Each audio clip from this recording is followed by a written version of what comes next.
this morning that the Conservative Party is unable to deliver Brexit on their own. And finally, we now have the general election that this country needs to sort out this zombie parliament. Now, the Brexit Party, of course, is just 6 months old, and we've already had a huge, significant impact on politics here in the UK. And we have a major role to play in the outcome of this general election. Millions of voters across the country feel utterly let down by the two main political parties and the established political class. They say imitation is a form of flattery, so I did chuckle earlier this week to hear a former leader of the Conservative Party say that they were now the Brexit Party. Let me tell you, they are not. Far from it. The Brexit Party is about common sense policies, sound common sense with competent people across the whole political spectrum. It's not a question of left or right, it's a question of common sense. We stand for a high growth, low tax, smartly regulated economy. That is the opportunity that a proper Brexit can deliver. And we stand on a simple slogan: change politics for good. And changing politics needs to start here, in this stinking, rotten borough of Westminster. The shambles of the parliamentary games here in Westminster in recent weeks and months highlights the need for major political reform. And it's only the Brexit Party that can be trusted on that political reform because, of course, we're not part of the political status quo. Firstly, we need to reform the electoral system. The first-past-the-post system hasn't delivered strong and stable government. It disenfranchises millions and millions of voters up and down the country. They vote, but their vote doesn't count. And millions of other voters don't bother to vote because they know that their vote does not count. We need a system of proportional representation. It is clearly needed, and it is needed now. The second area of reform is that we need to reform the House of Lords. We need to abolish it and start again with a much smaller, elected second chamber. The third area of political reform that we've seen is essential is the issue of members of Parliament changing parties almost at leisure. I mean, it's become a complete merry-go-round this year. Some of them, I've lost count actually, of how many times people like Chucker have changed their party. It is ridiculous. Voters should be able to use the existing recall system so that constituents can have their say if their MPs change political parties. The fourth reform, and we in the Brexit Party have seen this, is to our voting system, which is open to fraud, intimidation, corruption, and huge abuse. Before it was changed in the early 2000s, about 2% of people who genuinely needed to exercise a postal vote had the right to a postal vote. It's now over 20% nationally. In the Peterborough by-election, it was some 29%. We need to go back to the system that was tried and tested and trusted. And the fifth area of reform, again we've just seen from recent activity, is the issue of the Supreme Court. Because the Supreme Court is now a political court. And if you're going to have a political court, then that actually needs to be open with the judges, the appointment of judges needs to be open to proper scrutiny.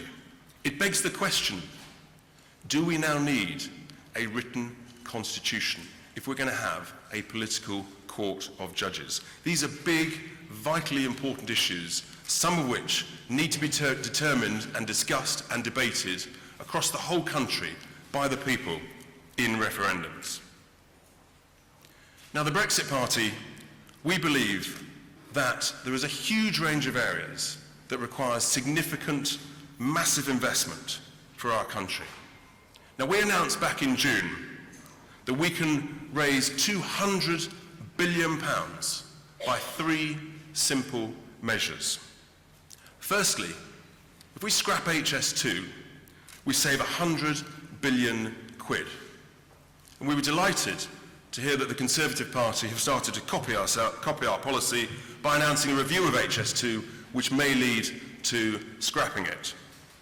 Secondly, we should not be sending £39 billion to Brussels. Indeed, the House of Lords report confirmed that.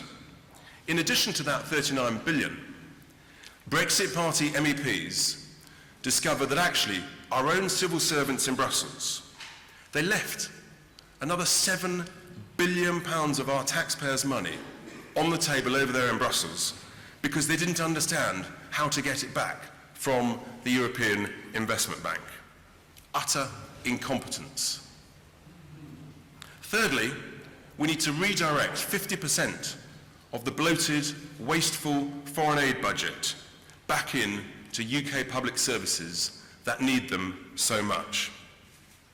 And we want to use this 200 billion that could be saved and reinvested. Firstly, we need to invest 100 billion in the regions that are left behind, in local road and rail schemes that are oven ready. That would be far, far more beneficial to millions and millions of commuters and people who would use it in their daily lives than HS2. Secondly, we need to invest billions in digital infrastructure. Domestic broadband, the base level speed of domestic broadband should be free for everyone. It is now literally a vital personal utility. All public transport, buses, trains, tubes, trams, should all have free Wi-Fi. It's not fair. It is simply not fair that you only get that on the London Tube and a few fast trains. We need to invest in young people. We need to scrap all interest on student loans. It's absurd to have an interest rate for students of over 6% when the government is borrowing 30, 40-year money at under 1%. But as or more importantly, bearing in mind that more young people do not go to university, we need a proper, simple, workable apprentice scheme that is usable by employers, unlike the current scheme, the apprenticeship levy, introduced by this government, that is so complicated that actually it's led to a complete collapse of new apprenticeships. We need to invest in our high streets, vital parts of communities. So we should have, we believe and propose, there should be zero business rates for high street retailers and leisure operators on the high street, which would be offset by a small online sales tax. It's unacceptable in our communities, towns and villages that are damaged by having swathes of empty shops. We need to bring life back into our high streets. We'll be announcing later on in the campaign plans to help entrepreneurs and small businesses with tax incentives. They are a vital bedrock of our economy. Crucially, we need to invest in fishing and our coastal communities. If we leave with a clean break Brexit, that is a huge opportunity for more jobs, more investment, more tourism in some of the most deprived areas around the country. And this Conservative government is simply not telling the truth when they say, under Boris's deal, that they are getting back of our waters. They are not. We need to invest in the environment. We need to plant tens of millions of trees to capture CO2. And we need to invest in recycling our waste in this country. It is morally indefensible that we pay other countries to take our waste, to be put in landfill or burnt, or worse still, as my own son saw in Asia on the beaches of Vietnam, to see plastic from the United Kingdom discarded, piled up, huge piles of plastic bottles from the UK, clogging up Asian seas. It is totally indefensible. We have to change that. We need to invest in health and social care. And amongst our own MEPs, we have superb expertise in this sector, in particular with our NHS spokesman, Dr. David Bull. We need to manage these treasured, valued, essential public services much more efficiently so that we can get better outcomes of care much, much more efficiently. We'll be releasing more details about our policies and our plans through the campaign. We know in the Brexit Party that we can cut the cost of living for people up and down the country with a proper Brexit. Leaving the customs union means that we can cut tariffs on food, clothing and footwear. It's extraordinary that the Labour Party doesn't want to do that. We know also that leaving the customs union means that we can protect and create thousands of jobs in strategically important national industries such as steel, such as defence, and such as the railways. And we can create tens of thousands of good manufacturing jobs in free ports around the coast. And yet, the Labour Party, unbelievably, doesn't want to create these thousands of manufacturing jobs. You can't do that if you stay inside the customs union. Huge opportunities if we do Brexit properly. So that's enough from me for the moment. I'm going to invite our MEP for the southwest of England, Anne Widdecombe, come to the lectern and carry on. They won't see me if I come.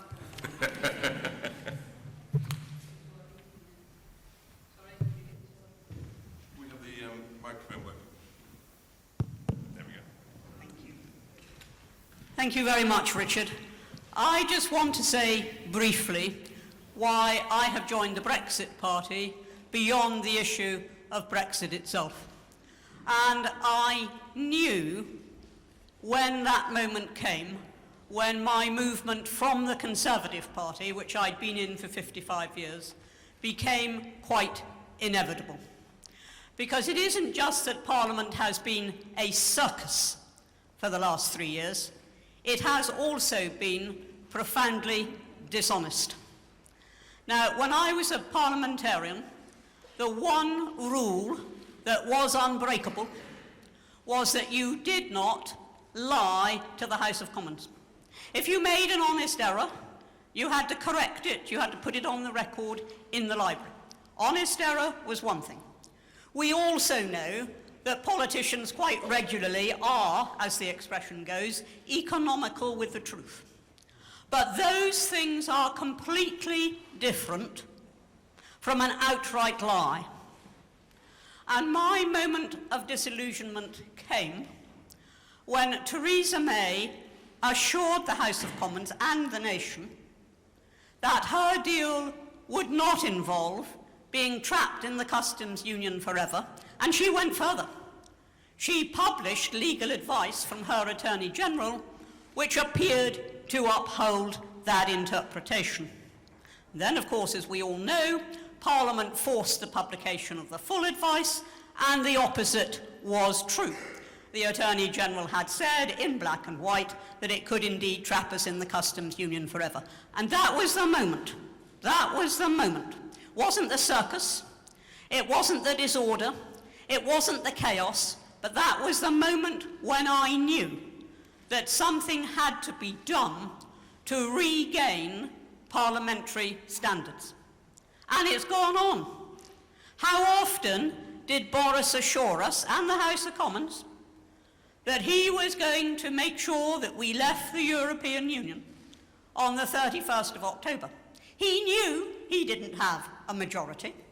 He knew the opposition were not exactly going to cooperate. He knew the Speaker was most unlikely to facilitate any clever ideas that he had. He knew all of that, and he still stood there and said to the nation, do or die, we're leaving on the 31st of October. It was a rhodomontade of rot, and he knew it. And it's easy just to dismiss it as, oh, well, this is Boris's bombast. No, He was promising something he knew darn well right from the start that he would almost certainly be prevented from delivering.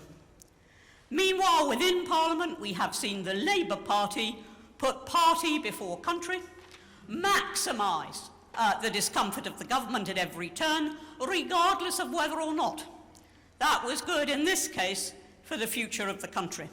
And I do believe that we have rotten politics, and I'm not using that as an exaggeration, rotten politics in this country at the moment, and that one of the things we have to ensure is that Parliament is composed of people who believe in what they say, who try to tell the truth, and who are meritorious and devoted. That is what we need. And that is the sort of politics that I want to see for Britain. And that is why, quite apart from the issue of Brexit itself, I now have lost all confidence in either of the two main parties. I never had any confidence in the third. I have lost any confidence that I might ever have had that here was a major party striving for the public good. And so that is why I'm delighted to join the Brexit Party, and of course I think it's a great honour to be here with Claire. We don't agree on much else, but we agree on that. And that is our motivation, and that is why I believe that we really can make a hugely significant difference to the way this election turns out. Thank you, Anne. I know that you will make a huge contribution to our national campaign as we tour around the country talking to thousands, hundreds of thousands of voters across every region of the land. It now gives me great pleasure to welcome one of our other MEPs, who is the elected member of the European Parliament for the North West, Claire Fox.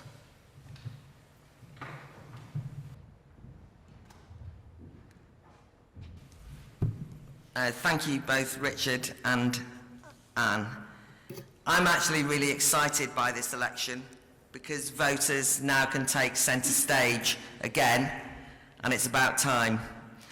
One of the frustrations, indeed one of the great tragedies of Brexit until now, has been, despite the fact there was an unprecedented public vote for change, a vote to renew democratic institutions and a demand for democratic accountability, Brexit was almost hijacked, owned and controlled by a technocratic establishment, and voters have been squeezed out and sidelined time and again. So it's great now to have the chance to pass judgment on a zombie parliament. But early on in this election, I think there's some evidence that traditional parties haven't quite learnt the lessons of the Brexit vote. Firstly, we've been told that the target Tory vote is Workington man. Older, white, male, pro-Brexit. It looks like you're all in, actually, but anyway. I've been delighted to watch this latest patronising election moniker implode quite early on. The good people of Workington are furious at this attempt to put them into a caricatured straitjacket. Workington Rugby League Club has issued a statement rejecting this nonsense, and in all the vox pops so far, voters just won't confirm to type. At the very least, I think this shows that since the 2016 EU referendum, the electorate refuses to be anybody's stage army. They think for themselves, they're unpredictable, they're independent-minded. So, almost from day one, a lesson for all political parties, it seems to me, is don't take the electorate for granted. That's why it grates so much when I hear Tories, rather arrogantly, assuming that they can just rock up into northern heartlands, places they've disdained, ignored and decimated over the decades, and then simply expect that all that will be forgotten if they throw some policy trinkets and dosh at voters and then proclaim we are the real Brexit Party. I find it galling to hear the Conservatives issue a command that all Leave voters must vote Tories. This seems insultingly complacent. The truth is, the Tories don't own Brexit. No party owns Brexit, and that includes the Brexit Party. Every vote in this election needs to be fought for. Every voter needs to choose whose vision of the future of post-Brexit society is most compelling. On that vision, I confess that when I hear Boris Johnson's slogan, "Let's get Brexit done," it sends a chill, because it's let's get Brexit done and then we can concentrate on the important domestic issues.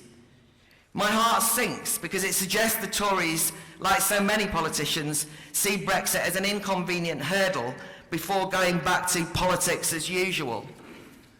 But surely that plea to go back to the traditional same old two-party politics completely squanders the radical promise of Brexit, which at the very least was a vote to overturn the status quo.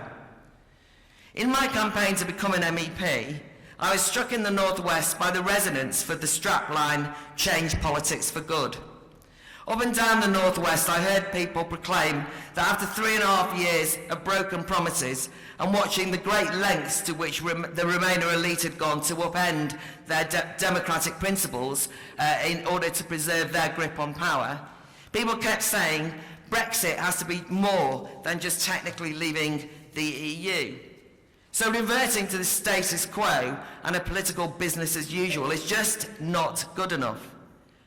The reason to fully break from being entangled in unaccountable EU institutions is a chance to have a root and branch democratic reform, as described by Richard, from tackling the undemocratic lords to challenging judicial overreach.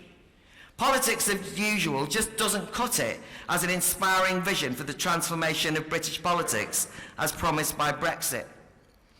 And it just seems cynical and dishonourable to exploit the understandable exhaustion and exasperation of the electorate after years of the establishment defying their mandate in order to push through, because people are tired, a minimalist get Brexit done and then go back to normal life. And as for Labour, they too want Brexit to return to their normal, which is the safe territory of Tory bashing normal. In fact, the Labour Party are keen to talk about anything but Brexit. They want to avoid it, especially in their traditional voters who voted to leave the EU in their millions. How does Labour face these voters after reneging and betraying the promise that they made themselves to uphold the referendum vote, and now becoming a fully signed up Remain party? How can Labour look those Leave voters in the eye, having so many of them traduced Brexiteers as xenophobes, ignorant, far right? Instead, Labour's strategy seems to be distraction. Anyone mentions Brexit and they say, look elsewhere, look anywhere, not there, let's talk about Brexit. And so they retreat to scaremongering about privatising the NHS or bashing billionaires or whatever. Anything rather than face their own Leave voters' wrath over their cowardice and sellout on the EU issue. But it's also hard to take Labour seriously, or Corbyn's promise to spearhead a transformative project for social change, when the Labour Party continues to cling on to the coattails of the EU project. The same EU whose whole raison d'etre is to impose a regulatory system set up to protect business interests from any disruptive change or challenge, such as Brexit, which is why big business supports Remain. Labour's radicalism is in truth rather timid. Labour's true conservatism is illustrated when it proclaims that Brexit is a blank cheque for government to tear up workers' rights, and in turn the Labour Party credits the EU with protecting said workers' rights, socially progressive rights. How insulting is that to all those British workers and trade unions and civil libertarians who have historically fought long and hard for those very rights? Let me tell you, it's not the likes of Christine Lagarde, Michel Barnier or Ursula von der Leyen who can take credit for improving working conditions in the UK over the decades. And what's more, that claim is delusional. To quote Larry Elliott from The Guardian, no less, he said, from the earliest days, the overriding principle behind the European project has been to make life easier for capital, which is why multinational corporations like it so much. So, Mr Corbyn, can I remind you of the EU's 2015 imposition of austerity on Greece? Anyone who dared to suggest to Greek workers that they should look to Brussels to protect their rights will be given short shrift. and I think we should give short shrift to Labour when they say the same to workers here. To conclude, whether it's Labour's pessimistic lack of confidence in our own ability to take control of improving working conditions without the patronage of Brussels employment lawyers, or the Tories' defensive, minimalist message that the only choice is to get a shoddy deal over the line, both dangerously threaten to squander the promise and potential of Brexit, which is real change. So now it's time for voters to choose, and of course it's scary because that's what democracy's like. It's time for us to look voters square in the eye, to be honest, and not patronise them with the usual easy election promises, but to say, we have a chance here, something new, let's do something new. Let's discuss why now is the very time to change politics for good. And in that sense, the Brexit Party is an insurgent party, is the one to watch in this election. Thank you very much.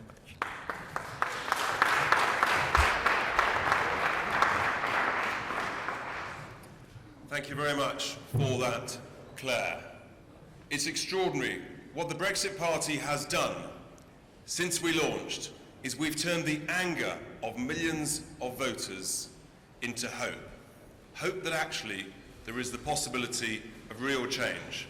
There's no question that we have some of the highest quality people who've ever come into public life with our existing MEPs, but also with our hundreds and hundreds of prospective parliamentary candidates who stand ready to fight this election. And they, of course, will be led by none other than our party leader, Mr Nigel Farage.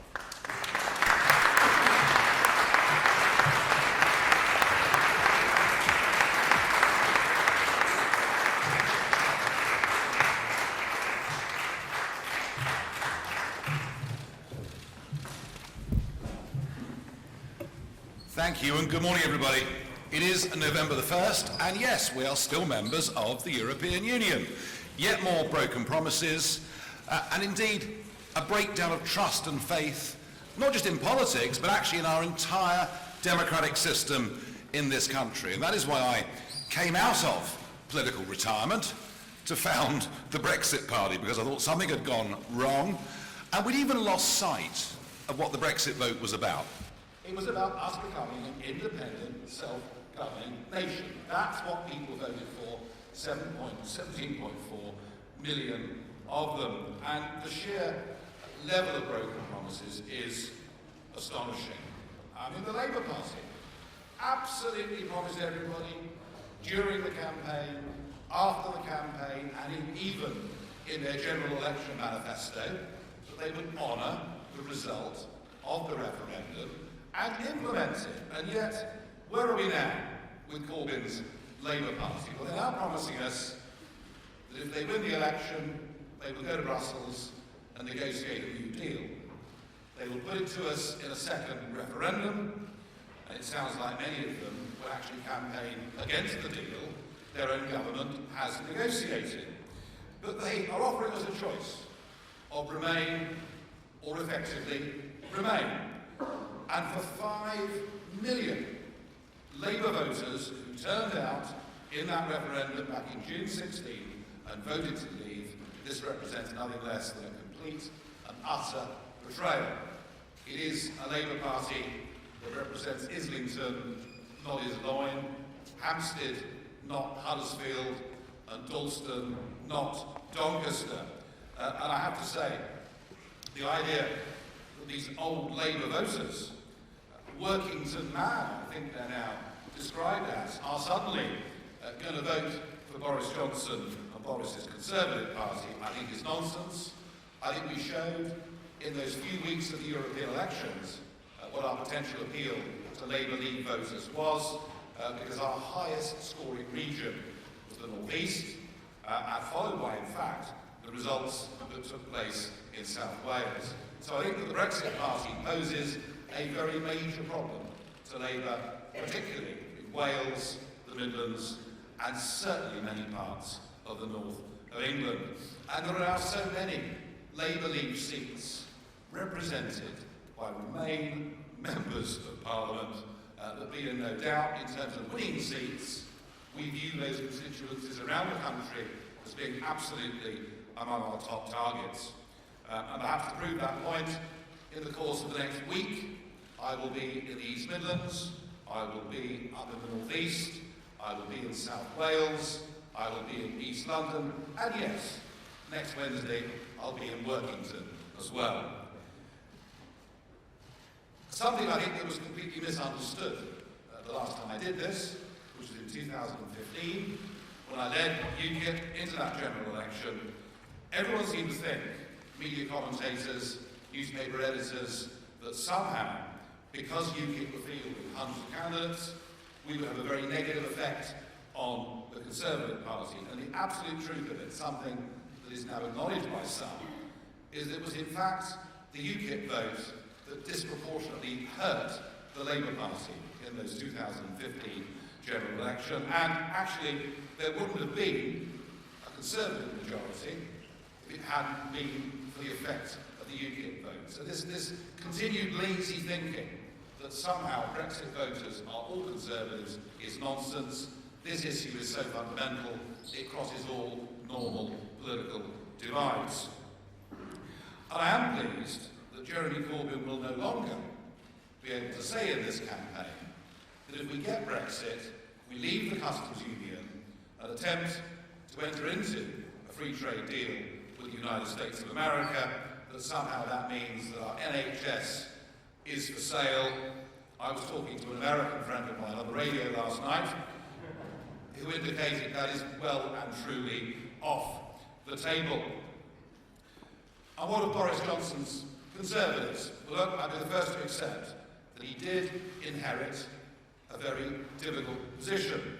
You know, he inherited Mrs May's appalling surrender treaty, and he did it with the clock running down to the 31st of October.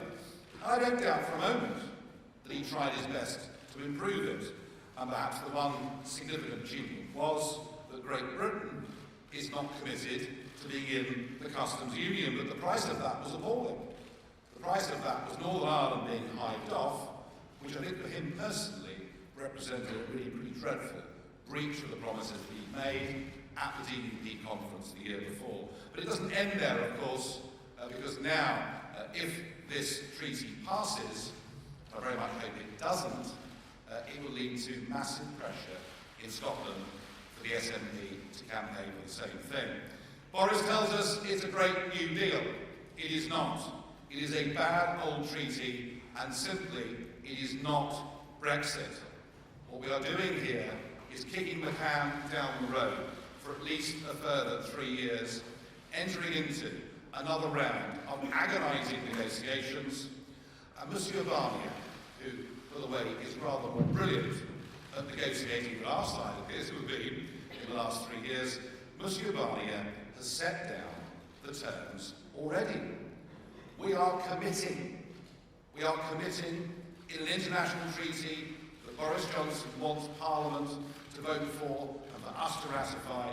We are committing to negotiating for up to 3 years in line with the political declaration. And that means we're aiming for regulatory alignment. Yep, everything from financial services to fisheries would, if we do this trade deal, be tied to EU law. We will not in any way be taking back control of our laws, our money, or our borders. And I am actually grateful to President Trump for making it clear last night, doing it in a way he didn't want to hurt Boris Johnson. He's a fan of Boris Johnson. He thinks that Johnson has brought great energy to the job. But putting it very simply, that if we continue down this route, there will not be trade deals with the USA, or indeed, I don't think, any other parts of the world. Boris's deal gives us all of the burdens of EU membership, but no say whatsoever. And it will not get Brexit done. In fact, what it will do is lead to a campaign in which people say, we have no voice, we have no vote, we have no veto in the few areas that they're left. It will lead to a campaign for us to rejoin, a campaign that if it was put to a referendum, I have no doubt would actually succeed. So I want to urge Boris Johnson to reconsider the detail of what is in those two documents. And I say that because he gave an answer in the House of Commons on fisheries. He gave an answer in the House of Commons on Northern Ireland exporters to Great Britain. And both of those answers simply weren't true. And that suggests to me that his desperate desire to get rid of the backstop, to bounce Parliament, sitting for the first time on a Saturday in 37 years, to bounce them into agreeing it, I'm not sure he's actually looked at the full details himself. A general election is a chance to press the reset button. A general election is a chance to pursue a different agenda. After all, no Parliament may find his successors. It's what we expect in general elections, in main party manifestos. So I'm going to say this to Boris Johnson: drop the deal. Drop the deal because it's not Brexit. Drop the deal because as these weeks go by and people discover what it is that you've signed up to, they will not like it. And I also am more than willing to compromise my position. You see, I've been saying for months we have to go for a clean break Brexit. And I've said that because it was the only way of delivering Brexit on the 31st of October. But if Boris said that he now wanted to go down the route of a genuine free trade agreement, along the lines perhaps of Canada or other models, and that in doing so he would not sign us up to political linkage, he would not keep the continued jurisdiction of the European Court of Justice, that he would simply go for a free trade deal, he'd give a deadline of the 1st of July, and failing that, of course, we could both go to Geneva, to the World Trade Organization, under Article 24. We could leave the European Union, but have several years, in fact, to negotiate the new agreement. If Boris was to go along with that, I would view that as being a totally reasonable position. And in the interest of building a Leave alliance, I would be more than happy to back that. Of course, he would have to say that if they were being completely unreasonable, if they didn't want a free trade deal, if they weren't prepared to go to Geneva, then of course we would leave on July the 1st on WTO terms, and he would have to say it, and indeed he really would have to mean it. Either way, pursuing that route would mean not having a new EU treaty. Pursuing that route would mean not entering into negotiations on the completely impossible conditions that Barnier has set out already in the political declaration, and that really would be Brexit. I believe the only way to solve this is to build a Leave alliance across this country. And that doesn't mean just Conservatives and the Brexit Party. There are Labour figures out there that I've spoken to who would more than happily stand in this election if we could put this coalition together. But if it was done, Boris Johnson would win a very big majority. And on that manifesto, we really could get Brexit done. In fact, to quote a friend of mine, we become an unstoppable force. I hope and pray that after 25 years of endeavour on my part, that this works. But if it doesn't, well then, the Brexit Party will be the only party standing in these elections that actually represents Brexit. And if that's the situation, there are two things that we will do. The first is to make sure that every house in this land is informed as to what is in the treaty and what is in the political declaration, what the costs of this are, what the time implications are, to make people truly understand the extent to which this is a sellout. And the second thing, in those circumstances, that we will do is we will contest every single seat in England, Scotland and Wales. And please don't doubt that we are ready. Don't underestimate our determination or our organisation. Indeed, next Monday we have 500 candidates coming to London, and they will all be signing their candidate forms on that day, and you're all very welcome to come along and to witness that. You know, as we showed in those European elections, we are able to attract a very high quality of candidate with far more diverse backgrounds than the Labour, Conservative or Liberal Democrat parties, and we're doing this because, you know, coming from all walks of life, we don't trust the establishment to deliver on their own. Indeed, if it hadn't been for Jimmy Goldsmith, the Conservatives would never have made the pledge to have a referendum before joining the Euro. If it hadn't been for UKIP, there would have been no referendum on EU membership, and without the Brexit Party, we will never get a meaningful Brexit done. We are determined to deliver Brexit. We are equally determined, as you've heard earlier on this morning, that politics cannot just go back to the way that it was before.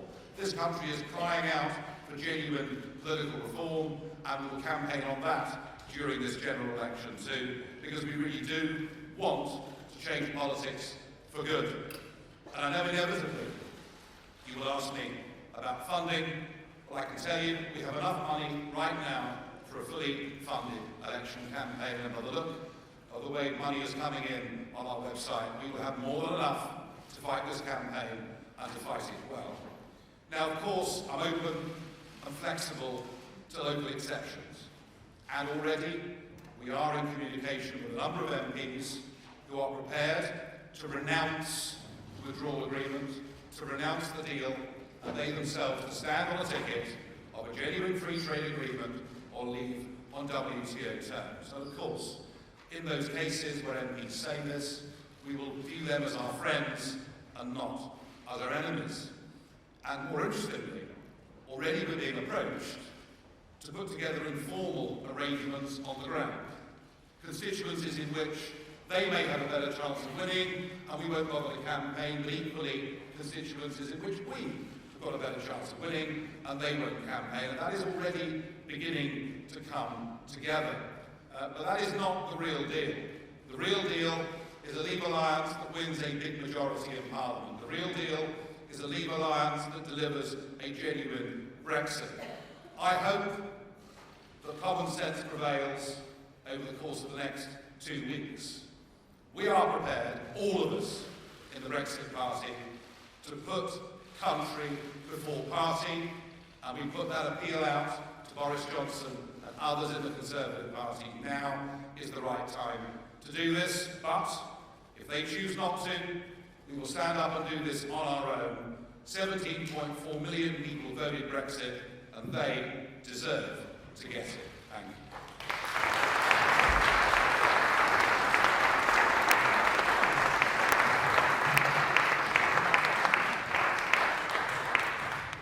Thank you, Nigel. So, I know Nigel's got some specific interviews with broadcasters and also with the print, but we'll have about half a dozen questions here in front of everybody. So, who would like to start? Why don't you put your first hand up? You say your name, where you're from. Thank you very much. Hi, William James from Reuters. You talked about what you would do if Boris didn't accept the deal. You'd stand MPs across the country. How many MPs will you stand if he does accept the deal? And also, how long has he got to consider this deal? Well, nominations close on the 14th of November. So in theory, we've got until the 14th of November to do this. Yeah, so we've got up to the 14th of November, in theory, to do this. Look, you know, we absolutely recognise that they are a bigger party with a much bigger footprint on the ground in the constituencies that we've got, and we would be utterly and entirely sensible and reasonable. But it would be fair to say there are around about 150 seats in this country that are Labour-held constituencies that the Conservative Party have never, ever won in their history. And for cultural reasons, they're not going to win at this general election. And that, I think, is how a deal of this kind would work, a non-aggression pact of this kind would work, and I think it will be to our advantage, to their advantage, but most importantly, to Brexit's advantage. So all of that could be discussed, and we are, as I say, for us, and despite the fact all of us on this platform in the last 6 months have put a lot of our lives into building this new political party, for us, the issue matters far more than the party. This is a big moment in history. I actually feel that we're so close to getting that majority in Parliament and getting a real Brexit delivered. I just really hope, as I say, the Conservatives genuinely rethink and reconsider this. This is a one-off opportunity. If we don't get it, and if we do finish up with that withdrawal agreement, then frankly, I think it's the end of Brexit. Because it's a deal that is just so bad. Right at the back there, yes, sir. Thank you, Venkatesh, the Independent. Mr Farage, what conversations are going on with Boris Johnson and other members of the government about this offer that you've made today? Have you had conversations that we'll be having over the coming days? I think there are more conversations this morning going on between Downing Street and the White House than there are going on with us, to be honest with you. Look, we have not spoken formally to anybody about this. We've spoken informally to people in and around and close to the Prime Minister. My understanding is there are some within the inner sanctum who think this is absolutely necessary. There are others who think it's the last thing they would ever do. Others who think we'd almost rather lose and then blame the Brexit Party afterwards than come to an accommodation. What I do know from the month of September, when Richard and I travelled right across the country doing a series of big public events, is that everywhere we go, we meet local associations who are absolutely desperate to do this. So I'm convinced that there's a big majority, actually within the party, that want to do this. Maybe one or two roadblocks in Downing Street. Right, just the front here. Angus Walker writing the news. Isn't it more realistic in terms of delivering Brexit for voters to vote Tory? Could a vote for the Brexit Party actually block Brexit? If Mr Johnson stands on the deal he did in Brussels 2 weeks ago and on implementing that treaty, that is not Brexit. And that's the point. It's not Brexit. It doesn't free us.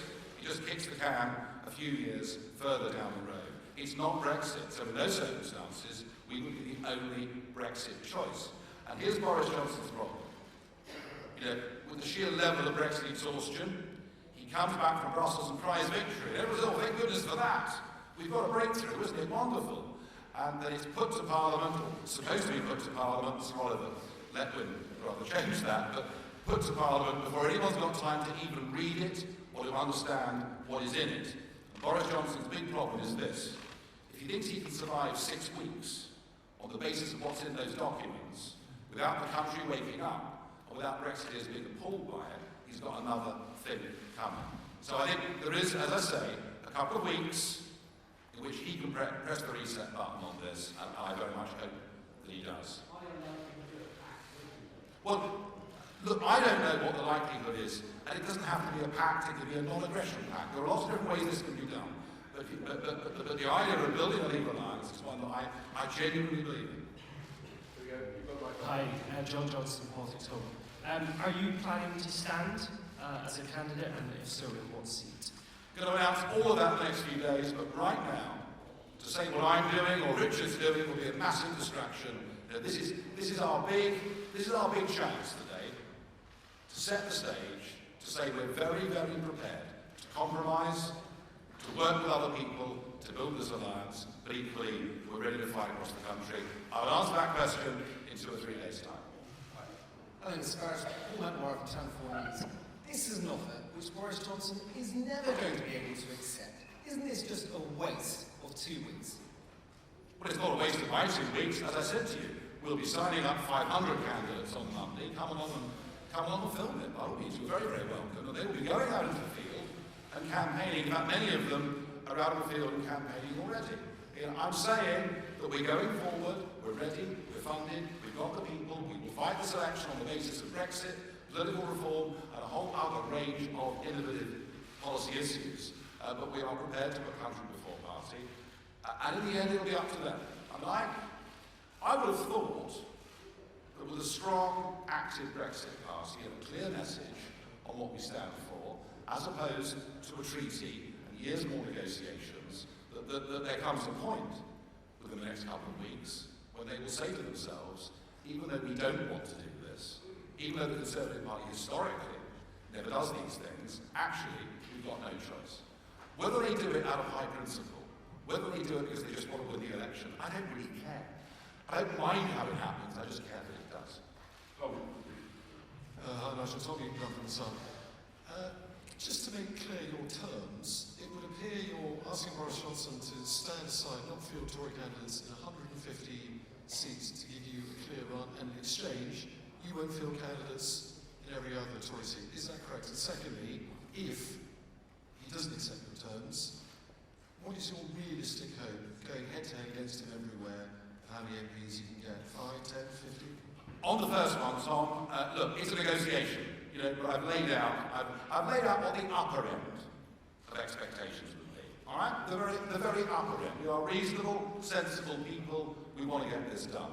In terms of winning seats, well, look, no one knows more than me how punishing the first past the post-electoral system can be. I know it better than anybody, and it's difficult.